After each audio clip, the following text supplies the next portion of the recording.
바울의 생애가 우리에게 도전을 주는 것은 그가 육체적인 고난, 영적인 고난, 정신적인 고난 이 세 가지를 많이 겪었다라는 거죠. 먼저 고린도 후서 11장 23절에서 27절에 보면은 그가 육체적인 고난을 어떻게 당했는지를 우리에게 말씀해 주고 있습니다. 내가 다른 사람보다 많이 수고했다. 두 번째, 옥에 갇히기도 했다. 매를 많이 맞았다. 죽을 뻔했다. 40에 하나 감한매를 5번이나 맞았다. 3번 태장으로 맞고 돌에 맞고 3번 파손하여 일주일을 바다 위에 뗏목에 떠 있었다. 강의 위험, 강도의 위험, 동족의 위험, 이방인의 위험, 시내의 위험, 광야의 위험, 거짓 형제의 모함, 수고하고 애를 썼다. 자지를 못했다. 목말랐다. 배가 고프고 춥고 헐벗었느니라. 이렇게 말을 합니다. 그리고 하나님이 질병을 주었는데 육체의 가시, 그를 교만하지 않도록, 자기를 자만하지 않도록 하나님이 아무리 내가 고쳐달라고 해도 고쳐주지 않았는데 하나님 그 육체의 가시를 내가 죽을 때까지 같이 고통을 느끼며 살았다. 안질이 되겠고 어떤 사람은 간질병이 있었다고도 얘기까지 합니다. 그 정도로 연약한 바울이 육체적인 고난을 자기가 얘기합니다. 그러면 여러분, 정신적인 고난은 무엇일까요? 고린도후서 11장 28절에 보면 날마다 내 속에 눌리는 일이 있다. 눌리는 일이 있다. 마음이 무겁다 이거죠. 무엇일까요? 모든 교회를 위해 염려하는 것이다. 나는 교회를 염려하면서 마음에 사형 선고를 받은 사람이다. 왜? 자기가 개천교회에 들려오는 소식을 보니까 이단이 들어와서 교회를 무너뜨리고, 그리고 미혹하는 자들이 있고, 유대인들은 와서 할례를 받아야, 율법을 지켜야 구원을 받는다고 얘기하고, 예수 그리스도도 필요하지만 할례를 행해야 된다고 얘기를 하고, 또 어떤 교회는 성찬식 때 너무나 술을 많이 마셔서 교회가 난장판이 되어지고, 그리고 다 나는 바울파, 나는 아볼로파, 나는 그리스도파, 다 분파가 당이 지어지고, 이 사람 줄에 쓰고 저 사람 줄에 쓰고, 이 사람에게 보여야 임직을 잘 받고 이 사람이 보여야 장로 권사가 되고, 그래서 교회가 힘자랑을 하고 갈등하고 사회에 고소를 하고 등등 해서 엄청 교회에 어려운 일이 다가오는 거예요. 소식이 들려오는 거예요. 이게 내 마음에 눌리는 일이고, 너무나 많이 눌려서 내가 마음의 사형 선고를 받았다. 마음의 사형 선고. 이 마음이 도대체 눌려서 살 수가 없을 정도다. 이게 뭐냐?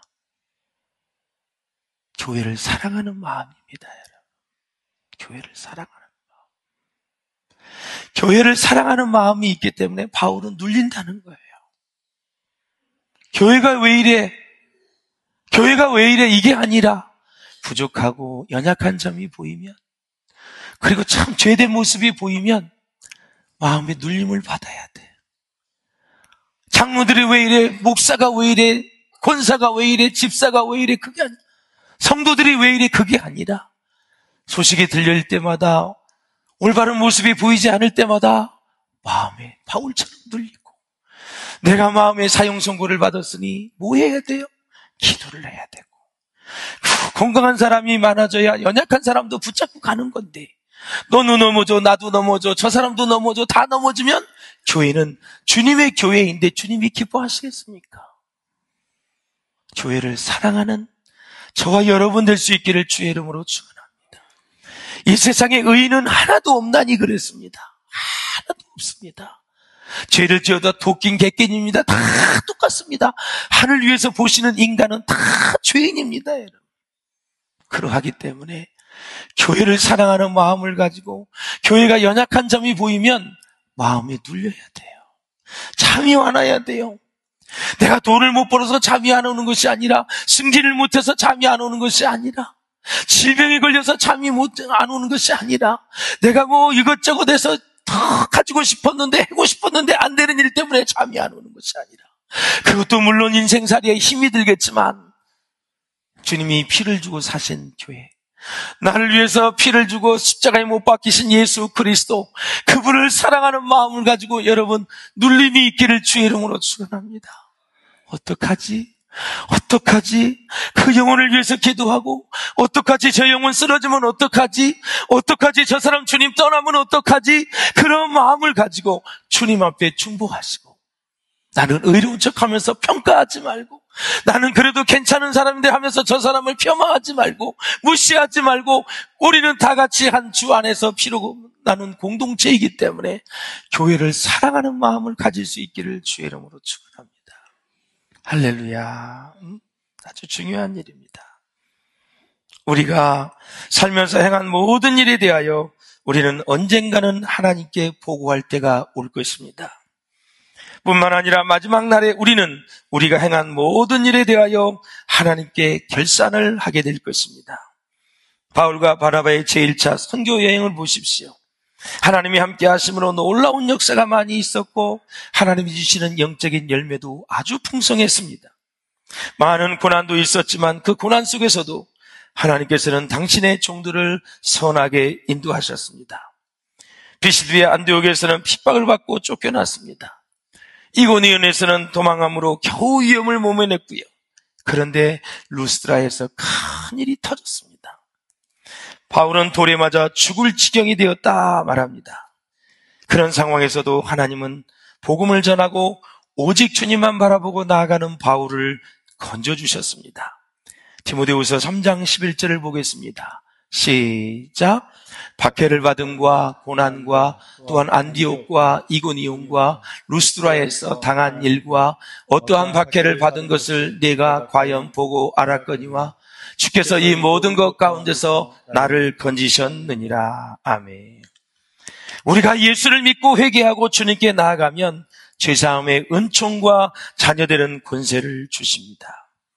이제 우리는 하나님의 천국 백성으로서 믿음으로 순례자의 길을 걸어가는 것이 우리의 인생의 아름다운 모습입니다. 여러분, 바울이 루스드라에서 안진뱅이를 일으킵니다. 기적이 아닙니까, 여러분? 평생 한 번도 걷지 못했던 안진뱅이가 기도함으로 예수의 능력으로 일어납니다. 이 기적의 역사로 말미암아 많은 군중들이 바울과 바나바에게 몰려 제사를 드리려고 그래요. 사도 바울은 많은 사람들이 보는 앞에서 옷을 찢었습니다. 그리고 나서 하늘과 바다와 그 가운데 모든 것을 지으신 하나님을 믿으라고 선포했습니다. 너무 멋지지 않아요, 여러분? 손을 잡고 화환을 갖다 놓고 모든 백성이 절을 하면 자기가 절을 받을 그런 상황이 됨에도 불구하고 오히려 그 절하는 그 사람들을 향해서 옷을 찢었습니다. 절하지 말라.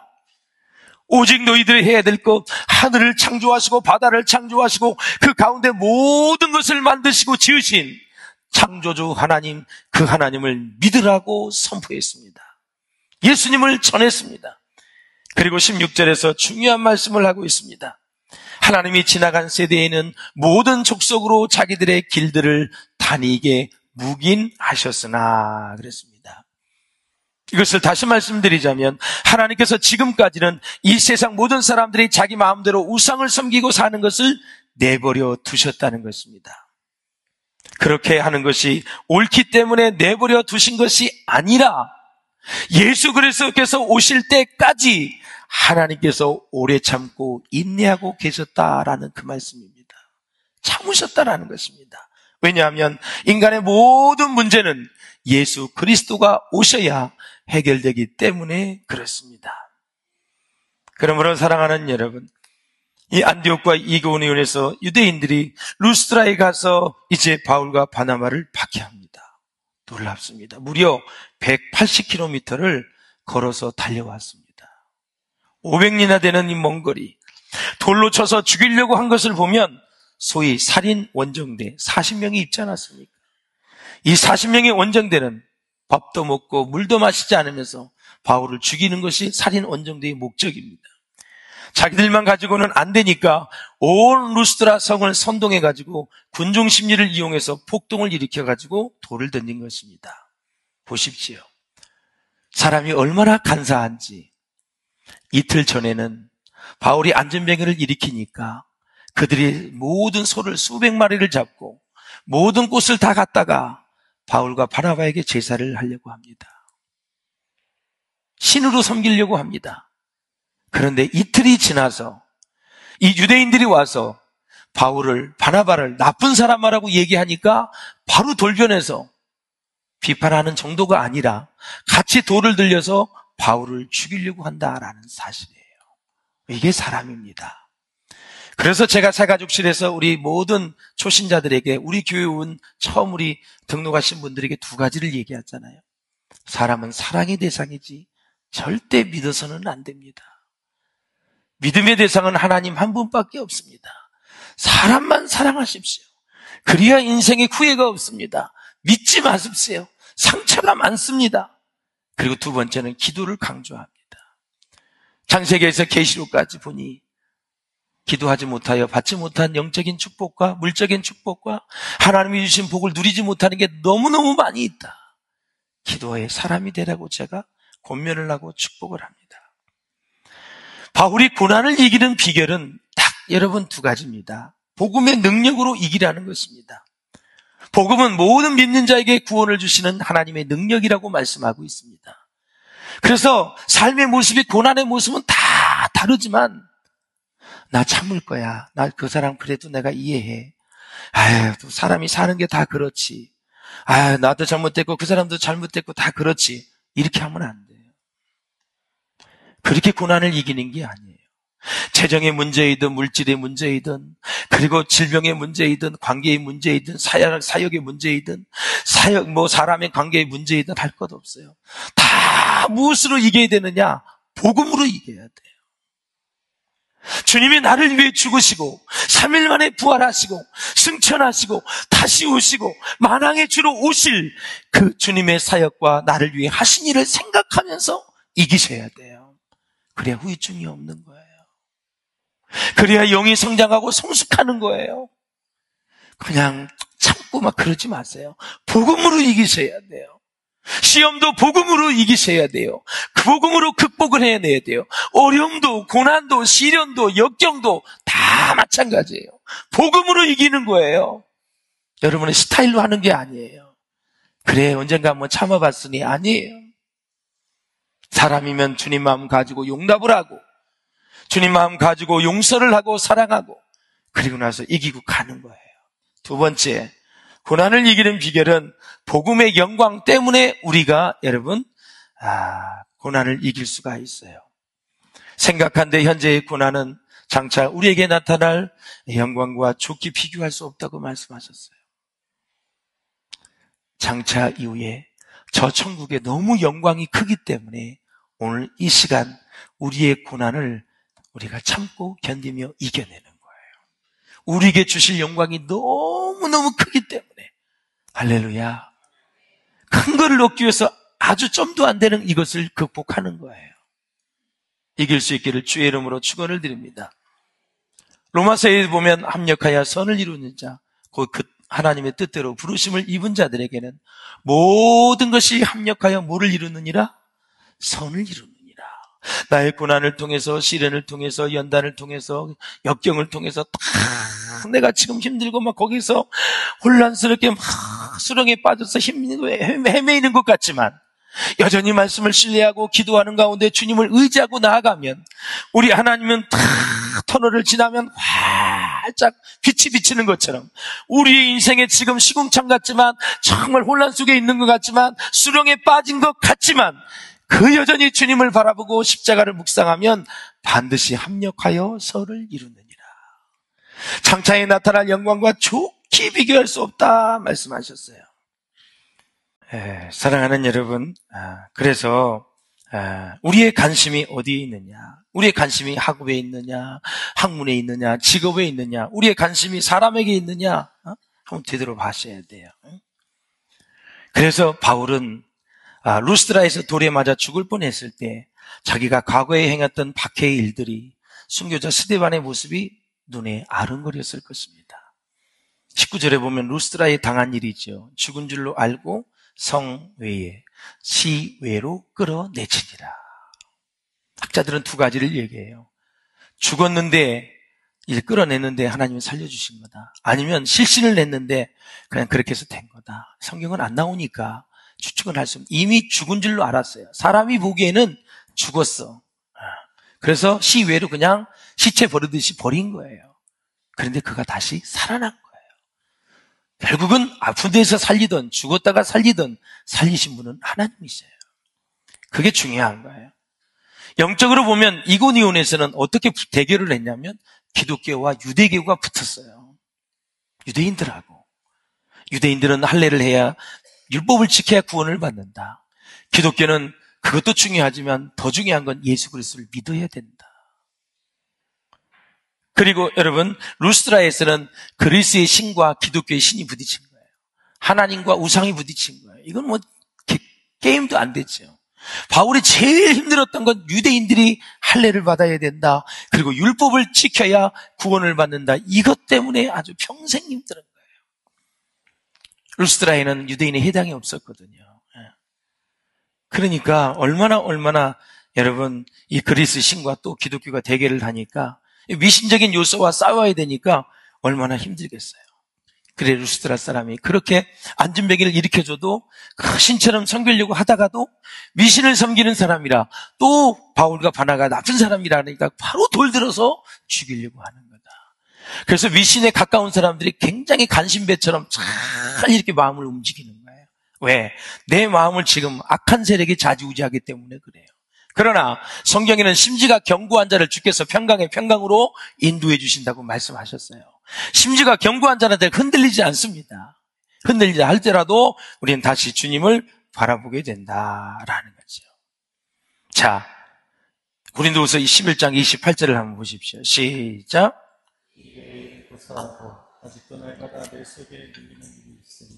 곧 모든 교회를 위하여 염려하는 것이다. 예, 바울이 교회를 염려하며 양육을 했는데 세 가지를 했어요. 잘 들으세요. 첫째, 제자들의 마음을 굳게 했어요. 사람이 신앙생활을 하다 보면은 흔들릴 수가 있어요. 흔들릴 때가. 너무너무 기도했는데도 응답도 없고 맨날 몸이나 아프고 가족의 식구들의 속을 새기고 자녀들이 나갔다 안 들어오고 막 애들이 제대로 살지 않고, 그리고 또 예고도 없이 사고가 나나 질병이 찾아오지 않나 우환질구가 끝나지 않을 때 사람은 지쳐요. 그때 흔들릴 수가 있어요. 예. 여러분은 첫째, 바울의 양육을위는 흔들리는 사람을 붙잡아야 된다. 무엇 때문에 흔들리는지를 보아야 되고 그 흔들리는 것들을 예수 그리스도가 주장할 수 있도록, 하나님을 바라보면서 흔들리는 것을 잡아갈 수 있도록 도와주는 게 바울의 제자 양육의 원리였었어요. 여러분 주위에 믿음이 흔들리는 사람을 잘 붙잡아 줄 수 있기를 주의 이름으로 축원합니다. 여러분의 남편이, 여러분의 아내가, 부모가, 자녀가, 직장의 동료가, 여러분의 친구들이, 여러분의 아는 분들이 믿음이 흔들린다면 좀 붙잡아 줘야 돼요. 왜 나무를 심어놓고 지지대를 세웁니까? 흔들리면 바람이 들어가면 다 썩어서 죽는 거예요, 나무가. 그래서 다 해놓고 지지대를 세워서 움직이지 않도록, 바람이 들어가지 않도록 그렇게 하는 거예요. 예전에 우리 소나무 심을 때는요, 이걸 잘 자르도록 막걸리도 붓더라고. 나 깜짝 놀라서 소나무 심을 때 막걸리. 얘가 막걸리를 먹어서 그런지 얼마나 잘 자라는지 여기 두 군데 있어서 알죠? 그래서 내가 볼 때마다 쟤는 막걸리를 먹어서 저렇게 잘 자라나? 그렇게 좋다고 그래요. 발효된 거라. 난 처음 봤어요. 네. 소주는 넣으면 어떻게 될까? 난 죽을 것 같아. 너무 독해서. 그게 중요한 것이 아니라 정말 양육의 오리 흔들리지 않도록 탁 붙잡아. 두 번째, 믿음에 거하도록 해야 된다. 믿음의 세계에서 떠나가면 안 된다. 물고기가 물속 안에서 있어야 삽니다. 바깥으로 나오면 파닥파닥 하다 죽습니다, 여러분. 우리는 말씀 안에 있어야 되고, 교회의 공동체 안에 있어야 되고, 하나님의 사랑 안에 있어야 되고, 주님의 축복 안에 있어야 될 줄로 믿습니다. 세 번째, 예수 믿는 사람들에겐 반드시 환난이 있음을 가르쳐야 됩니다. 축복만 있는 것이 아니라 환난이 있어야 됨을 우리가 꼭 가르쳐야 된다. 그래서 장로에게 부탁하잖아요. 금식하며 기도하면서 교회를 든든히 세워가라고 말씀하시는 거예요. 우리 목회자와 우리 장로님 정도 되면 1년에 몇 번씩 정도 금식기도 하면서 한 끼 금식이라도 하면서 주님의 몸된 교회를 어떻게 섬겨야 될까? 어떻게 하면 하나님 나라에 우리가 귀한 사역을 감당할 수 있을까 하면서 금식하면서 주의 도움을 구할 수 있기를 주의 이름으로 축원을 드립니다. 할렐루야. 놀라운 일이에요. 사랑하는 여러분, 그러면서 우리에게 이제 환난이 여러 가지가 있지만 환난은 두 가지예요. 첫째, 환난은 헬라어로 들립시스라는 단어가 있어요. 이 들립시스는 외부 상황에서 오는 고통을 얘기하는 거예요. 경제적, 정신적, 육체적인 고통이에요.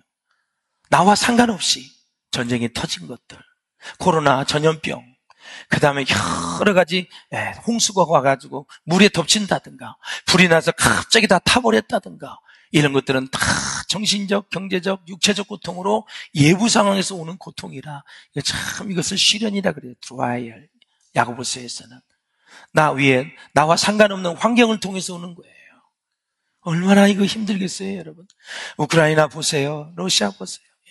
지금 이스라엘과 여러분 헤즈볼라 이런 레바논 이런 나라를 보세요. 진짜 비참한 거예요. 그것이 바로 우리 영화 2차 아파트에 떨어지고 우리 교회에 떨어지고 삼정 아파트에 떨어지고 힐스테이트에 떨어지고 인정 브루스에 떨어지고 여러분 이런 아파트에 떨어졌다고 하면 생각을 해봐요. 어떻게 살겠습니까? 오늘 이 평화는 하나님이 주시는 것입니다. 대한민국이 이 평화는 하나님이 주장하셔서 주시는 거예요. 예부적인 환난, 이북을 그리고 많은 강대국으로부터 우리나라를 지켜주신 것은 하나님의 전적인 은혜임을 잊어서는 아니 되는 것입니다. 두 번째 환난은 헬라어로 파메마라는 단어예요. 내적 상황에서 오는 고통, 근심, 걱정, 불안, 초조함, 두려움 이런 것들이에요. 교회 내부에서 일어나는 모든 걱정, 근심되는 일들, 두려운 일들, 여러 가지 갈등들 이런 것들이 바로 파메마. 이게 바로 환난이라는 뜻이에요. 그러면 외부에서 오는 고통이든 환난이든 내부에서 일어나는 환난이든 성경에 말씀하시잖아요. 환난 날에 나를 부르라. 내가 너를 건지리니 내가 나를 영화롭게 하리라. 그러니까 어떠한 환난을 당한다 할지라도 우리가 해야 될 일은 뭐예요? 기도하라는 거예요. 그것을 평가하고 오히려 자기도 마음에 힘들어하지 말고 그런 일이 보이거든 그런 일이 터지면 주님 앞에 나와서 함께 기도하라라는 사실이에요. 우리가 고통도 의미만 알면 고난도 의미만 알면 다 이길 수 있습니다. 그걸 몰라서 못 이기는 거예요. 내가 지금 어려움을 당하고 있는데 어떤 의미가 있어요. 그러면 다 이길 수 있거든요. 우리 디모데후서 3장 12절을 보십시오. 시작. 무릇 그리스도 예수 안에서 경건하게 살고자 하는 자는 박해를 받으리라. 아멘. 예. 지금 그리스도인이 되어서 고난과 핍박을 당하고 있다면 그 사람은 지금 하나님의 능력 안에 있다라는 사실이에요. 한 가지만 말씀드리고 마치겠습니다. 찬송가 작가인 메디슨이 하나님의 권능이라는 시를 썼어요. 이 시가 내용이 이겁니다. 나의 하나님, 나는 나의 가시에 대하여 결코 감사하지 못했습니다. 나의 장미꽃에 대해서는 수천 번이나 감사했지만 주님께서 나에게 지워주시는 십자가에 대해서는 한 번도 감사하다고 생각을 못했습니다. 고난을 통하여 나의 인생을 완성하신 사랑의 주님이시여, 이제 저에게 가시의 가치를 가르쳐 주시옵소서. 그러므로 나의 눈물이 무지개 됨을 알겠나이다. 그랬어요. 그러면서 그리고 나서 나로 고난당한 것이 유익이라고 말할 수 있게 하여 주시옵소서. 사랑하는 여러분, 아름다운 천국을 향하여 가는 이 믿음의 순례자의 길에 어떠한 고난이 있더라도 늘 감사함으로 살아가시기를 주님의 이름으로 축원합니다. 그것을 통해서, 고난을 통해서 더 놀라운 축복을 주실 하나님을 생각하고 고난 뒤에 숨어있는 주의 축복을 기대하면서 정말 묵묵히 주님 바라보며 눈물 나도록 힘들더라도 여러분 하나님만 바라보며 하루하루 믿음의 전진 잘 이룰 수 있기를 주의 이름으로 축복합니다.